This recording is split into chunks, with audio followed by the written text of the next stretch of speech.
নমস্কার। 2026 জুলাই এবং মকর রাশি মকর লগ্ন।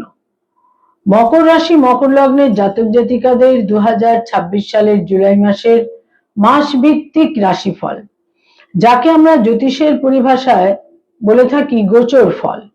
গোচরে গ্রহদের কি অবস্থান, গ্রহদের কি ট্রানজিট মুভমেন্ট ইত্যাদি তৈরি হচ্ছে, তার ভিত্তিতেই কিন্তু এই মাসভিত্তিক রাশিফল তৈরি হয়ে থাকে। মকর রাশি মকর লগ্ন, সাইন ক্যাপ্রিকর্ন, ন্যাচারাল জুডিয়াকের যেটা 10th হাউস বা দশম ঘর। যাদের চন্দ্র রাশি বা মুন সাইন মকর বা ক্যাপ্রিকর্ন, যাদের লগ্ন বা অ্যাসেন্ডেন্ট মকর বা ক্যাপ্রিকর্ন, এই ভিডিও কিন্তু মূলত তাদের জন্য। জুলাই মাস তাদের ঠিক কিরকম কাটবে, কি থাকছে তাদের কোয়ালিটি অফ টাইম বা সময়ের গুণগত বৈশিষ্ট্য, সময় কতটা ফেভার এনে দেবে বা সময়ের কিছুটা যে সময় কতটা তাদের এগেনস্টে থাকছে, সময় কতটা এগেনস্টে থাকছে বা সময় কতটা ফেভারে থাকছে। Quality of time, understanding of time হচ্ছে আমাদের জ্যোতিষশাস্ত্রের মুখ্য উপযোগিতার দিক। একই মানুষ জীবনের কোনো এক সময় প্রবল ব্যর্থ, সেই মানুষই জীবনে কোনো এক সময় বিশেষভাবে সফল। তো সময় সময় আমাদের এইভাবেই জীবনের আমাদের যে পর্যায়, জীবনের যে পরিক্রমা, সেখানে সময় এক এক সময় এক একটা টাইমে কাল বা সময় এক এক রকম ভাবে আমাদের জীবনে রিফ্লেক্টেড হয় এবং অ্যাকর্ডিংলি আমরা আমাদের জীবনের পথ পরিক্রমা করি। মকর রাশি মকর লগ্নের জাতক জাতিকাদের জুলাই মাস ঠিক কিরকম কাটবে সেটা জানতে বা বুঝতে গেলে যেটা আমাদের প্রথমেই দেখতে হয় তা হচ্ছে যে সৌরমণ্ডলে, যে সোলার সিস্টেমে আমরা রয়েছি, সেখানে গ্রহদের কি সঞ্চার, মুভমেন্ট, ট্রানজিট ইত্যাদি তৈরি হচ্ছে। রাশি লগ্নের অধিপতি শনি থার্ড হাউসে থাকছে পুরো মাস, কিন্তু সেখানে 26 জুলাই শনি রেট্রোগ্রাড মোশন বা বক্র গতিতে গোচর করবে। এই জুলাই মাসে যেই শনি বক্র গতিতে যাবে, তখন থেকেই কিন্তু সার্বিকভাবে একটা টার্নিং সময় মকর রাশি মকর লগ্নের জন্য তো বটেই, প্রায় সমস্ত রাশি লগ্নের জাতক জাতিকাদের জন্যই। মকর রাশি মকর লগ্নের দ্বিতীয় পুরো মাস রাহু এবং অষ্টমে পুরো মাস কেতু থাকছে, এবং তাদের যে যোগকারক গ্রহ শুক্র, যে 4th জুলাই পর্যন্ত সপ্তমে থাকবে এবং 4th জুলাই শুক্র চলে আসবে তাদের অষ্টমে 8th হাউসে এবং কেতু যুক্ত হবে। নিঃসন্দেহে এটা কোনো ফেভারেবল প্লেসমেন্ট হচ্ছে না শুক্রের জন্য।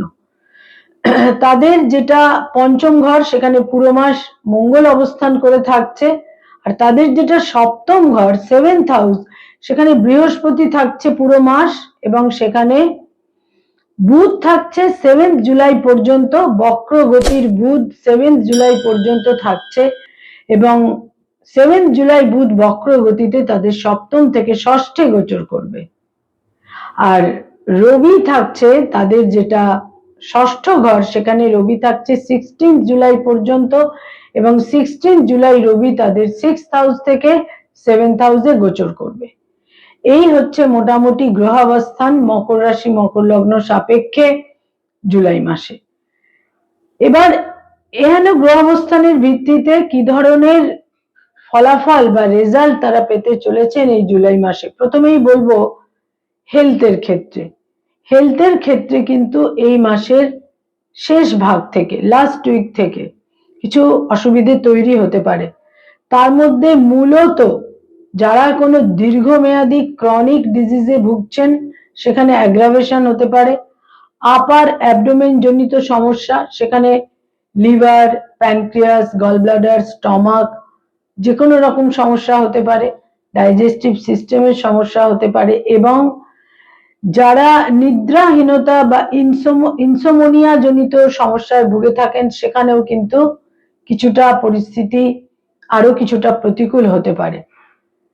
মকর রাশি মকর লগ্নের জাতক জাতিকাদের নার্ভের বিভিন্ন রকমের পেন, কোল্ড অ্যান্ড কাফ জনিত সমস্যা, এগুলোও কিন্তু এই মাসে কিছুটা দেখা যাচ্ছে।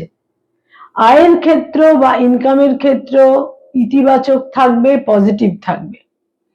ব্যয় ভাব বা ব্যয়ের ক্ষেত্র কিন্তু বেশ প্রবল থাকবে। বিভিন্ন কারণে ব্যয় থাকছে, কোথাও কোথাও আকস্মিক এমন কোনো একটা রিকোয়ারমেন্টের প্রয়োজন হলো যে সেখানে ব্যয়ের প্রাবল্য থাকছে, এবং হঠাৎ করে স্থানান্তরিত হওয়ার কারণে ব্যয়, এবং পরিস্থিতির পরিবর্তন, অ্যাড্রেস চেঞ্জ, বা কিছুটা বলতে পারি ভাগ্য পরিবর্তন ইত্যাদির কারণেও একটা ব্যয়ের প্রাবল্য থাকছে, বিশেষ করে এই মাসের শেষ সপ্তাহে। যারা আইনি সমস্যা, মামলা মোকদ্দমা, লিটিগেশন ইত্যাদির মধ্যে রয়েছেন, এই মাসের সেকেন্ড উইক থেকে সময় খুব একটা অনুকূল, ফেভারেবল কিন্তু থাকছে না। যারা নতুন করে কোনো মামলা মোকদ্দমা শুরু করার কথা ভাবছেন, সেখানে কিন্তু কিছুটা প্রতিকূলতা তৈরি হবে 7 জুলাই থেকে। সেখানে কিন্তু সিদ্ধান্ত নিতে হবে যথেষ্ট সুদূর প্রসারী চিন্তা ভাবনা করে। যারা পেরেন্টস, পিতামাতা, সন্তানের স্থান মধ্যম শুভই থাকছে, তবে সন্তানের কিছু কিছু ক্ষেত্রে কিছুটা অবস্টিনেসি, রিজিডিটি ইত্যাদির কারণে আপনারা বিব্রত হতে পারেন, এবং যারা ফ্যামিলি প্ল্যানিং ইত্যাদি নিয়ে ভাবছেন, সেখানে এই মাস কিন্তু তুলনামূলকভাবে মোটামুটি শুভ। মকর রাশি, মকর লগ্নের জাতক জাতিকাদের এই জুলাই মাসে পিতার শরীর স্বাস্থ্যের প্রতি বিশেষভাবে যত্নশীল থাকা প্রয়োজন, এবং ইনহেরিটেন্স সংক্রান্ত কোনো গোলযোগ তৈরি হতে পারে, এবং বাক্য প্রয়োগে প্রবল সতর্কতা প্রয়োজন। এমন কিছু উক্তি আটারেন্স আপনারা করলেন যেটা আপনাদের এগেনস্টে চলে যেতে পারে। এছাড়া আকস্মিকভাবে নিকটজন, প্রিয়জনেদের সঙ্গে একটা দূরত্ব, মতপার্থক্য, মতভেদ ইত্যাদিও কিন্তু তৈরি হতে পারে। মকর রাশি, মকর লগ্নের জাতক জাতিকা যারা স্টুডেন্ট, ছাত্রছাত্রী, শিক্ষার্থী, বিদ্যার্থী, আপনাদের ডিটারমিনেশন, গোল ওরিয়েন্টেশন আপনাদের সাফল্য এনে দেবে। তবে বিভিন্ন কারণে আপনাদের যেটা কোয়ালিটি, মেরিট বা মেধা, তার প্রকাশে এবং বিকাশে কিছু বাধা বিঘ্ন থাকছে, এবং কম্পিটিটিভ পরীক্ষার ক্ষেত্রে এই মাসের শেষ 2টি সপ্তাহ আপনাদের জন্য অনুকূল। উচ্চশিক্ষার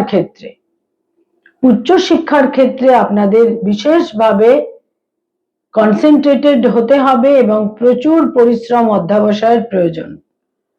যারা কোনো রিলেশনশিপ, প্রেম প্রীতি প্রণয়ের মধ্যে রয়েছেন, সেখানে হঠকারিতা, আকস্মিক সিদ্ধান্ত নেওয়া, পরবর্তীকালে সেক্ষেত্রে কিছুটা অনুশোচনা, এই সম্ভাবনা থাকছে। যারা অলরেডি বিবাহিত, দাম্পত্য জীবনে রয়েছেন, ইগো ক্ল্যাশ, মতপার্থক্য, মতবিরোধ ইত্যাদির সম্ভাবনা যেমন থাকছে, ঠিক সেই রকমই আন্ডারস্ট্যান্ডিং এ ঘাটতি, একে অপরকে কিছুটা বোঝবার ক্ষেত্রে ঘাটতি, এই সব ধরনের কিছুটা পরিস্থিতি আপনাদের দাম্পত্য জীবনে তৈরি হতে পারে। যারা অ্যাডভোকেট, লয়ার, আইনি পরামর্শ দিয়ে থাকেন, তাদের জন্য বিশেষ করে বলবো এই মাসের শেষ সপ্তাহটি অনুকূল হলেও প্রথম যে 3টি সপ্তাহ, সেখানে নানা রকম ভাবে কনফিউশন, যোগাযোগের ক্ষেত্রে কিছুটা প্রতিকূলতা ইত্যাদি তৈরি হতে পারে।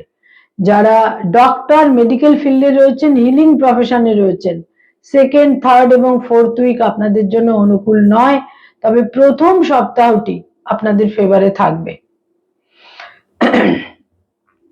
যারা মানি মার্কেটে রয়েছেন, stock market, share market, insurance, banking sector, বিভিন্নভাবে ফিনান্সিয়াল ইনস্টিটিউশনের সঙ্গে সংযুক্ত, কনসালটেন্সির কাজ করে থাকেন, এজেন্ট হিসেবে ইনভেস্টমেন্ট ইত্যাদি করিয়ে থাকেন, এই সমস্ত ক্ষেত্রে এই মাস কম বেশি শুভই থাকছে।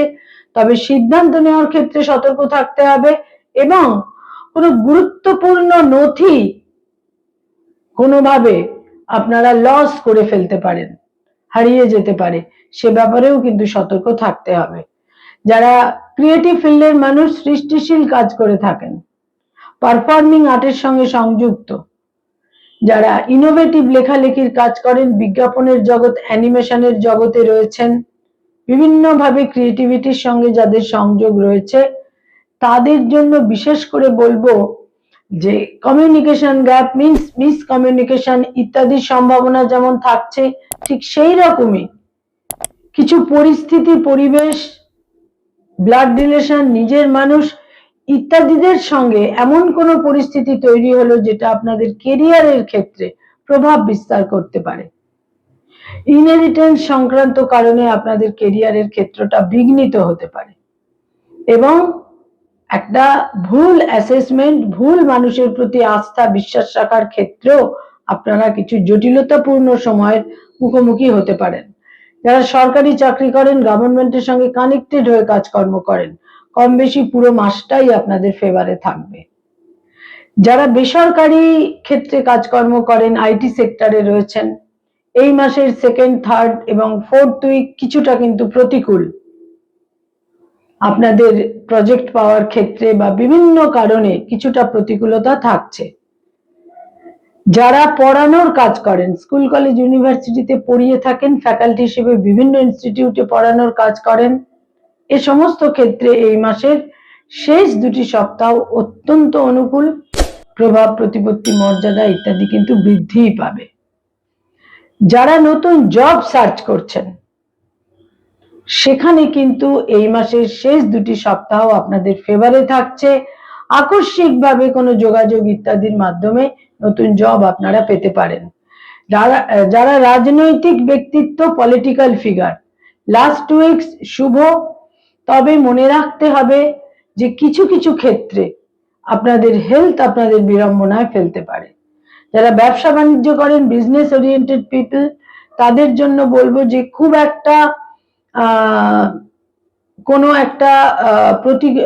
একটা প্রতিযোগিতামূলক চিন্তা ভাবনা বা একটা নিজেকে কোনোভাবে প্রজেক্ট করা, এই সমস্ত কারণে ব্যাড ইনভেস্টমেন্ট বা ভুল ইনভেস্টমেন্টের একটা সম্ভাবনা কিন্তু থাকছে।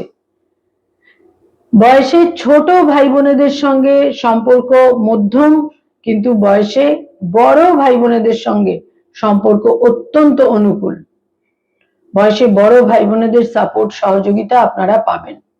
মকর রাশি, মকর লগ্নের জাতক জাতিকা যদি কোনো ভ্রমণে যেতে চান, কোনো ট্রিপে যেতে চান, প্লেজার ট্রিপে যেতে চান, সেখানে সেকেন্ড, থার্ড এবং ফোর্থ উইক আপনাদের ফেভারে থাকলেও কিছুটা কোনো একটা ভাইটাল, গুরুত্বপূর্ণ কোনো আইটেম হারিয়ে যাওয়া, লস করে ফেলা ইত্যাদিরও সম্ভাবনা কিন্তু থাকছে।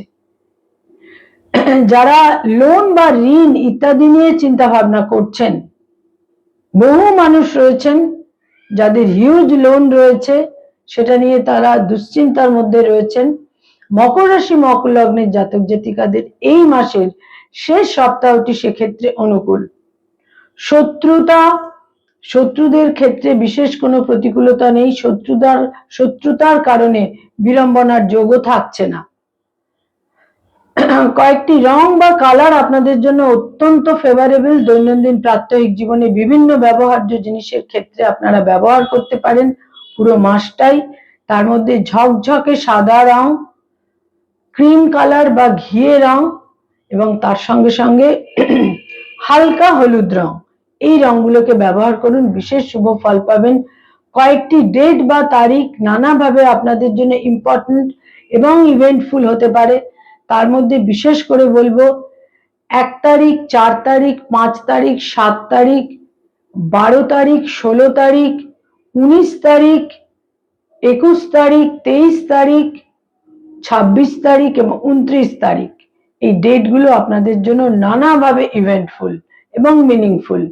মকর রাশি, মকর লগ্নের জাতক জাতিকাদের এই জুলাই মাসে যেটা খুব গুরুত্বপূর্ণ দিক হবে সেকেন্ড উইক থেকে, তা হচ্ছে সমস্ত রকমের যোগাযোগ গুলোর সম্পর্কে আপনাদের সচেতন থাকতে হবে। নমস্কার।